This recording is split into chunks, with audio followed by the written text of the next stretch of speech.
The rehearsal dinner smelled like roasted garlic and polished wood. Crystal glasses caught the chandelier light and scattered it across the white tablecloths. I was standing near the back when my sister's voice carried across the room. "She's not staying," she said softly, but not softly enough. A few guests turned. I felt their eyes before I met them. Heat climbed up my neck. The violinist kept playing, unaware, bow gliding over strings like nothing had shifted. I hadn't argued when she texted me that morning. "Don't show up to the rehearsal. Jason's dad is a federal judge. We can't have you shaming us." So I stood there anyway, quiet, hands folded. Then the doors opened. Judge Harrison walked in, tall, silver-haired, confident. He scanned the room and froze. "Judge Rivera?" The fork slipped from my sister's hand and struck the porcelain plate. The sound was small, but the silence that followed wasn't. My sister's fork hit the plate again as she fumbled for it, like she could undo the moment by fixing the clatter. Jason's mother blinked too fast, eyes darting from me to Judge Harrison, then to my sister, then back to me. Everyone at that long table suddenly remembered they had water glasses. Judge Harrison took one careful step forward. His voice didn't rise, but it landed heavy. "Rivera," he said again, slower. "It's you." I didn't smile. I didn't wave. I didn't rush to fill the space. I just nodded once, like we'd crossed paths in an elevator and not in the middle of my sister's perfect performance. My sister stared at me like I'd brought a live wire into the room. "Dad," Jason murmured, halfway standing. "You know her?" His father didn't answer him right away. He kept his eyes on me, studying me the way judges do when they're deciding if you're steady enough to hold the truth. Then his gaze flicked to my name card near the end of the table, the one someone had shoved there like an afterthought. "Elena," he said. "Elena Rivera." Jason's mother's lips parted, but no sound came out. She looked at my sister as if my sister had failed a test she didn't know she was taking. I could feel my sister's panic turning into anger, quick and familiar. That old reflex, the one that always chose convenience over fairness, because this wasn't new. She'd been choosing what looked good over what was true for years. The waiter came by with a tray of champagne flutes and paused, unsure where to place them, like even he could sense the air had changed. My sister forced a laugh that didn't match her face. "This is awkward," she said, eyes sharp on me. "Elena, why didn't you tell anyone?" Tell them what, exactly? That I wasn't the family embarrassment she'd been selling them? That the version of me she used to feel taller wasn't real anymore? I glanced at the centerpiece. White roses so tight they looked almost fake. My hand stayed calm on my lap. My voice came out even. "I didn't think it mattered," I said. And that was the truth. Judge Harrison's jaw tightened a little, as if he'd heard that sentence before in a room with no windows and higher stakes than wedding speeches. He pulled out the chair beside him, but he didn't sit. He looked at my sister. "Why?" he asked, measured. "Would her presence shame you?" My sister's face went pale under her makeup, and for the first time that night, she didn't have an answer ready. My sister had always been good at editing me. Not out loud, not in obvious ways. Just small adjustments, like trimming a photo before posting it. In college, she told people I was between paths when I was clerking. At holidays, she described my job as paperwork. When relatives asked where I worked, she'd answer for me before I opened my mouth. "She's still figuring things out," she'd say, smiling tightly. I used to let it pass. It felt easier than correcting her in front of people. Who wants to make dinner uncomfortable over titles? Who wants to look like they're competing? Looking back, I can see the pattern clearly. At the time, I called it protecting peace. When Jason first came around, he shook my hand politely but never asked follow-up questions. His family talked about clerkships and chambers like private clubs. I listened, nodded, contributed lightly. My sister squeezed my knee under the table once when I mentioned an appellate review. Later that night, she told me in the kitchen, You don't need to flex. It's not a resume exchange. Flex. That word stayed with me. Was stating a fact about my own life a flex? Or did it simply disrupt the narrative she preferred? A few weeks before the rehearsal, she called me while I was finishing a draft opinion. I remember the hum of my desk lamp and the way my coffee had gone cold beside the keyboard. Jason's dad is very traditional, she said carefully. He values prestige, clean backgrounds. Clean. I let that sit between us. And mine isn't? I asked. She sighed like I was being difficult. You know what I mean. Did I? I thought about our childhood house with the cracked driveway, about working 2 jobs through law school, about the first time I saw my name etched outside a courtroom. Nothing about that felt unclean. Then came the text the morning of the rehearsal. Don't show up. We can't risk it. Please just support from afar. Support from afar. Like I was a distant relative, not her sister. I stared at the message for a long time. My kitchen smelled like toast and burnt edges. The dishwasher hummed. Outside, a neighbor's dog barked twice and stopped. I typed 3 different responses and deleted them all. In the end, I wrote nothing. Maybe silence would make her rethink it. Maybe absence would speak louder than argument. Have you ever tried to disappear to keep someone else comfortable? But as the hours passed, something in me shifted. I didn't want to fight.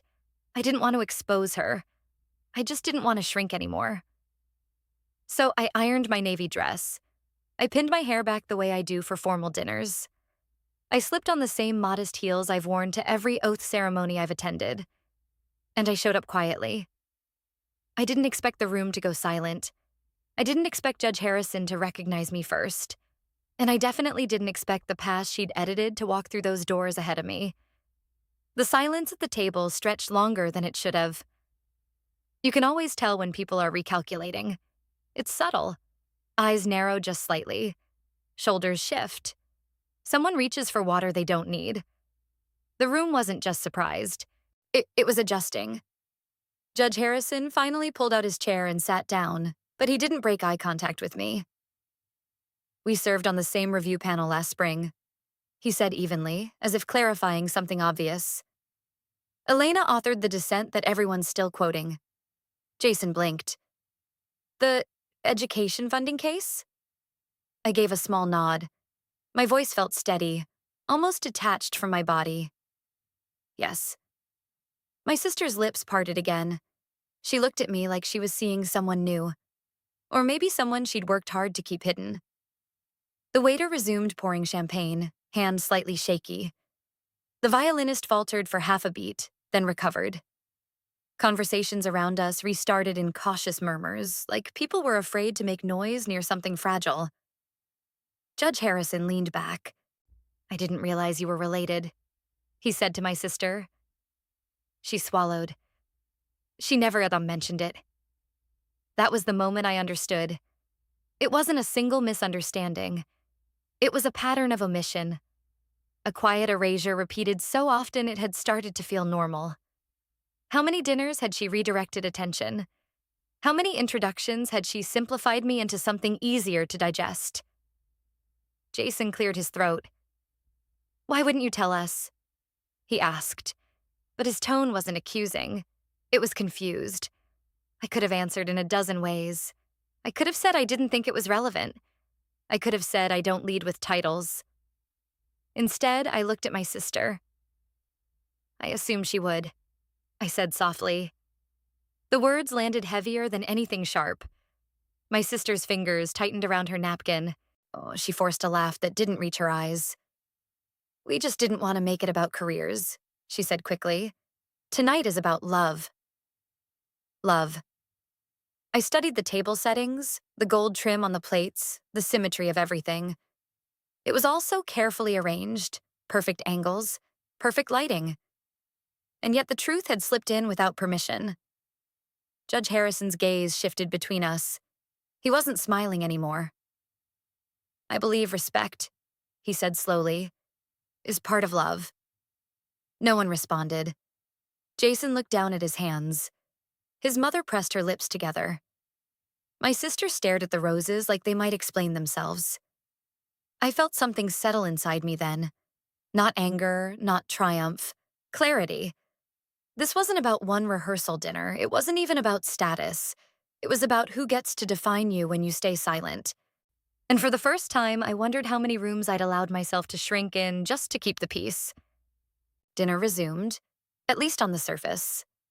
Plates arrived, silverware moved, someone complimented the wine. The chandelier light felt warmer now, almost too warm, like the air had thickened. My sister avoided looking at me. She focused on Jason, on his mother, on adjusting the ribbon around the favors at each place setting. Small, nervous corrections. The kind she makes when something has slipped beyond her control. I didn't try to fix it for her. That was new. For most of my life, I'd been the one smoothing edges, translating her moods, filling silences before they hardened into something uncomfortable. If she dismissed me in public, I'd laugh it off. If she simplified my job, I'd nod. If she introduced me without context, I'd accept it. What did that make me? Accommodating? Or complicit in my own erasure? Halfway through the main course, Jason's mother turned to me. "So," she said gently, "how long have you been on the bench?" The question was simple, respectful, direct. My sister's fork paused midair. 2 years, I replied. And before that? Appellate clerkship, then district court. No embellishment, no disclaimers, just facts. I noticed something shift in Jason's expression, a kind of recalibration. He wasn't threatened. He was curious, maybe even impressed. But more than that, he looked unsettled. Had he believed the quieter version of me my sister presented? The unfinished one? Have you ever watched someone realize they were given the wrong story? My sister finally spoke. "Elena's always been very independent," she said, the word tight. "She likes doing things her own way." Independent. It sounded almost like a flaw in her mouth. Judge Harrison folded his hands on the table. "That's a strength," he said calmly. My sister smiled, but her eyes flicked to me with something sharper underneath. A warning, or maybe a plea. After dessert, people began standing, chairs scraping softly against the floor. Plans for tomorrow's ceremony floated through the air like confetti. I stood too, smoothed my dress, reached for my clutch. My sister caught my arm near the exit. "Why did you come?" she asked under her breath. I held her gaze. "Because I'm your sister." Her jaw tightened. "You could have just respected what I asked." Respected. I let the word sit between us. "And you could have respected who I am," I said quietly. For a second, her eyes wavered. Then they hardened. "This isn't about you," she whispered. Maybe she believed that. Maybe she needed to. But as I stepped outside into the cool night air, heels clicking against the pavement, I realized something had already changed inside me. I wasn't angry. I just wasn't willing to shrink anymore. The next morning, my phone buzzed at 6:12 a.m. I was already awake. Weddings have a way of starting early, even for people who aren't in them. I had made coffee in the small hotel machine, the kind that hums too loudly for such a tiny appliance. Steam fogged the mirror while I pinned my hair back again. Her name lit up my screen. For a second, I thought she might apologize. Instead, the message read, "We need to talk before the ceremony. Alone." I agreed. We met in a narrow hallway near the bridal suite. The carpet smelled faintly of cleaning spray. Somewhere down the hall, a hairdryer whined. Laughter echoed, then faded. My sister stood in her robe, makeup half done, one eyelash slightly lifted at the corner. "You embarrassed me," she said without greeting. I didn't react. "By existing?" Her jaw tightened. "You knew how that would look. Jason's family thinks I hid you." "Did you?" Silence. She exhaled sharply. "You don't understand how much pressure I'm under. His dad is respected, powerful. Everything has to be perfect." Perfect. I glanced at the framed landscape painting on the wall beside us. Artificial calm, carefully curated. Does perfect mean pretending I'm less than I am? I asked. She stepped closer, lowering her voice. You could have told me he knew you. You could have warned me. Warned her. As if my career were a hazard she needed to manage. I felt something firm settle inside my chest. Not heat, not hurt, just certainty. I didn't think my existence required a warning label, I said. Her eyes flashed. You always do this.